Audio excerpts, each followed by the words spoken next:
Hello, everybody, and welcome back to Dream Daddy. I'm TheOutbackAl. I'm hot for justice. I'm Yin&Jung. And I'm TV Noob. And we're gonna find out about the Dover Ghost, man! What's so funny? Nothing. The tour guide's been irritated with us for a while, I think. Sad Master Quinn. What about it? Oh, nothing. I just think it would be a crime to come all the way out to the cemetery, the actual origin of one of New England's most so we're in New notorious England, paranormal entities, and not even mention the infamous Dover Ghost. That's not a real thing. That is absolutely not a real thing. Oh. I think someone needs to brush up on their paranormal history. I know tons about paranormal history. I know every ghost story in this area. I can guarantee there's one you don't know. Oh. Robert looks over at me and smiles. Would you folks care to hear the tale of how Loomis and I met? Well, we were at a bar. We were watching the game. My team did far better than his team, and then, well, you know, the rest really isn't for everyone else's ears. No. The entire group shushes the tour guide. Okay, fine, tell the story. Well, it was a dark and stormy night. I wasn't always a paranormal investigator. Way back when, I was just a Hey! Bible salesman, traveling grifter, carnival barker. Carnival Barker or I kind of like traveling grifter. Grifter.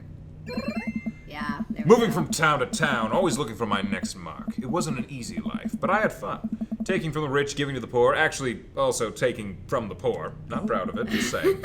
I had a shaky moral foundation. I happened upon a quiet town of Maple Bay, quite by accident, but little did I know that this city has a dark side.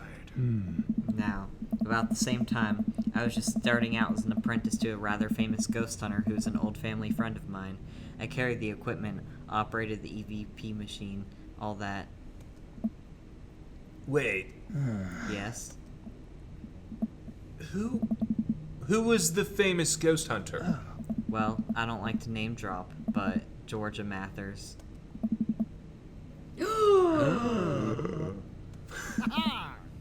Georgia Mathers? She's a legend. You know her? Knew her. Amazing woman. Died mysteriously. Miss you, Georgia. Georgie. Georgie. Anyway, we were in Maple Bay investigating some reports on strange lights and sounds coming from the cemetery late at night. Now, we had been warned by the old crypto keeper that this place was highly dangerous, but George was never one to shy away from an adventure. We camped out in the center of the cemetery for 3 nights straight. We endured your so-called wailing watchman. Wailing Watchman of the Wharf Man. Whatever. That's the full name? You're That's a stupid. dumb name. Wailing Ghost of the Wharfman. Your A stupid. Wailing Ghost of the Wharfman, okay. Your stupid vampire was just a teenager in a mask, but the Dover Ghost, man, tell him, Loomis. Hey. So, there I was, just walking back to my hotel after a long day of selling Bibles, working a couple short cons, running the dunk day. Working a couple of short cons. I feel like we should have done selling Bibles. Classic pigeon drop scam, putting up feelers for a right rip deal. I was going to steal a baby, probably. Would have made me rich. I found myself walking past this very cemetery. Now, I was never a very superstitious man, but something seemed off. I could hear some sort of commotion happening deep within the graveyard, and I felt compelled to investigate. And thank God you did. Georgia and I were conducting a seance in the mausoleum. At first, things were pretty normal, but after about an hour, everything went south. Playing back the EVP meter, we were able to hear a single word. Run. The air suddenly went cold. Something was very, very wrong. I just knew we weren't alone. We started to hear this faint, distant scraping noise, like something being dragged across the ground. It got louder and louder until it was deafening, some kind of demented howl. And then I felt it. Something, grabbing my ankle. Robert has a whole crowd hook, line, and sinker. You could hear a pin drop. I've only cried twice in my life. Once was at the birth of my daughter. The other was when that thing started dragging me. I wasn't sure where it was taking me, but Knew it was no place I wanted to go. I was sure I was going to die. The moment I crossed the gate into the cemetery, I heard this god-awful screeching. I ran into the mausoleum just in time to see a man being pulled across the floor by... God, to this day, the mere thought of it ties my stomach into knots. It looked like a man, but like... I glanced at Robert. Like someone who didn't know what a man was supposed to look like tried to put one together. The arms were too long, its eyes glowed red. It was like a walking shadow. What did I do? What any good person would do. I lunged for...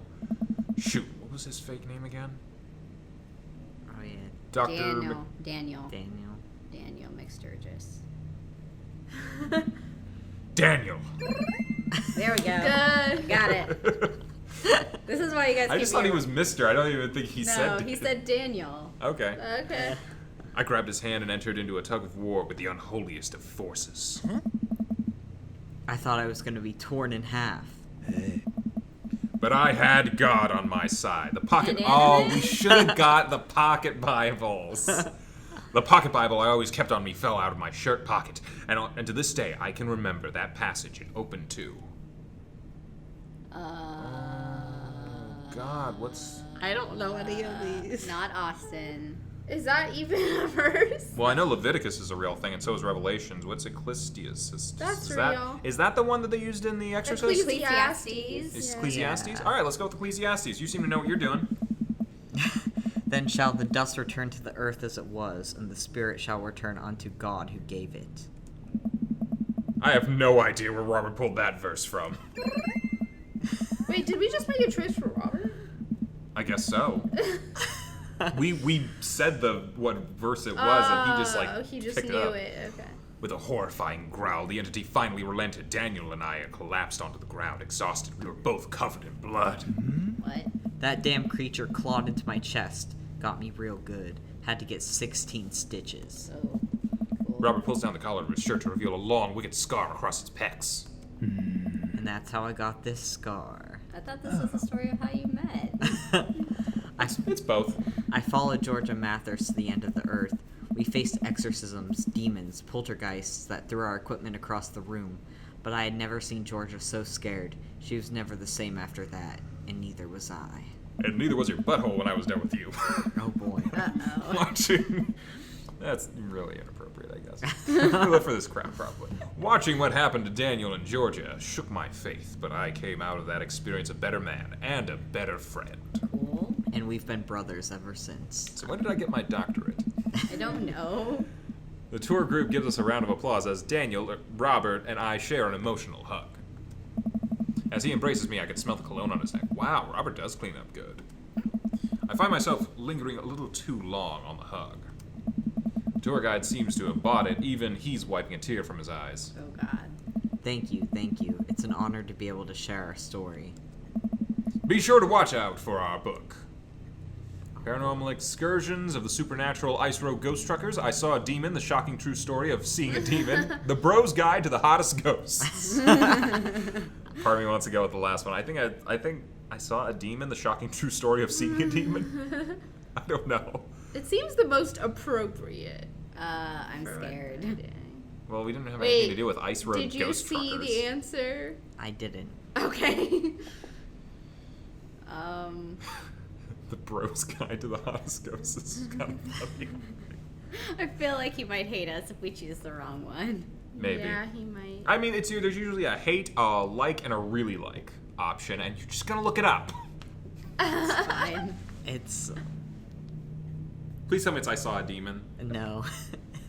It's this one. Oh, Really? really? Yeah. He likes Ice Road. He likes Ghost Ice Truckers. He Road. likes Oh, okay. truckers. Robert has you to go. suppress a laugh at that one. All right. Well, I think you both definitely earned your t-shirts. Good.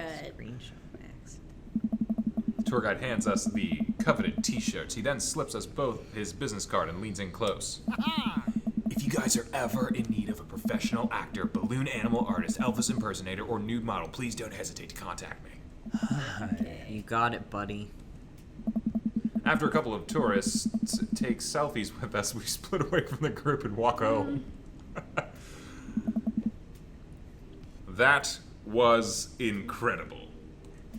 I really can't believe they bought all that. I didn't know you had it in you, Squidward. Excuse me, Dr. Loomis. That's Dr. Tortellini now. That bit about the pocket Bible is aces, although giving the Dover ghost glowing red eyes was a little cliche. And the Kubrick conspiracy theory bit wasn't? All part of the character. Well, we got the shirts out of it. We arrive in front of Robert's house. Wanna have a drink? Hell yeah. Do we get to go in this time? Is that even a question? Are you trying to poison me? Nah, I'm good. Is that even a question? Is that even a question?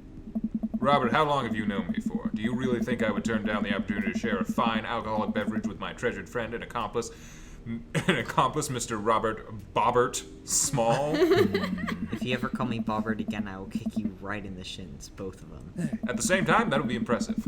Then you can expect an angry phone call from my orthopedist in the morning. Bobbert. Okay, that's decent. Robert just laughs and starts unlocking his door. My shins live to die another day. Hey. It's a mess. Robert leads me inside. I can't help but think about what Mary said to me. Robert did seem a little bit off, but that completely disappeared when we were joking around with the ghost tour. I don't know. He's hard to read. While I'm thinking, I hear claws skittering across the floor. Oh God, it's his pit bull. I'm about to be torn to shreds. I shut my eyes tight and brace for impact. It's friendly. Betsy, hey, be nice. I don't feel anything but tiny paws scratching at my shoes. I open my eyes. That's a dog. Betsy? Tiny dog? Yosh! Robert's dog jumps away from me, running around in circles and sniffing Robert's leg. He pats her on the head. Hey, that's not a pit bull. This is the cutest, dumbest Boston Terrier I've ever seen. Betsy, you're not a pit bull, and you weren't taken by the Dover ghost. Betsy's made of tougher stuff than that. Ain't you, girl? Betsy rolls over for some well-deserved belly rubs. Hey. I just keep a picture of a large pit bull in my wallet in case of emergencies. Comedic emergencies. We make our way to Robert's living room. For a quiet man with arguably the oldest pickup truck that can be legally driven, this place is amazing. There are sleek, modern appliances throughout the room, with a big flat-screen TV mounted on the wall. And lots of alcohol. Ah, ton. He has shelves upon shelves of DVDs. Guess he wasn't lying about being really into cinema. He pours us both glasses of whiskey from a well-stocked bar in the corner while Betsy curls up on a pile of cushions. Okay, I'm starting to get into this guy. So, how did you really get that scar? And don't tell me you got it fishing for Alaskan king crab in the Bering Sea or something. You trained me too well. Robert laughs and takes a sip of his drink. My daughter and I were riding our bikes. I hit a rock, flew over the handlebars, and then we went to the hospital. And that's it. Not a very interesting story. I've never heard you talk about your daughter. Well, I have one. Oh. That's her. He points at a picture on the wall, a very serious little girl with dark eyes. Yep, that's definitely Robert's daughter. How old is she? 25, 26, not too sure. Does she live around here? Nope, Val lives back home in Brooklyn. Works at some new media online magazine thing. Makes buckets, though. Oh. He suddenly seems really serious. I probably shouldn't press him about it. Hey. And this is what's bothering him. You like Santana? Yes. Yes. Great. Robert puts on Santana, then takes a seat on the couch next to me. He suddenly downs his drink in one gulp. Hey, are you alright? Oh. Robert leans in and kisses me, the taste of whiskey burning my lips. I'm surprised at first, but slowly relax into his arms. He pulls away slightly, his lips barely brushing against my mouth. I am now. Oh, it's on. I can't say anything, at best managing a sigh. Robert leans in again, kissing me harder. He pulls my bottom lip between his teeth and bites lightly, sliding a hand under my shirt. My heart pounds in my chest as he lies us both down on the couch. He kisses a trail down my neck, his teeth grazing my skin. I just came. Sorry, no. Wait. It's not that.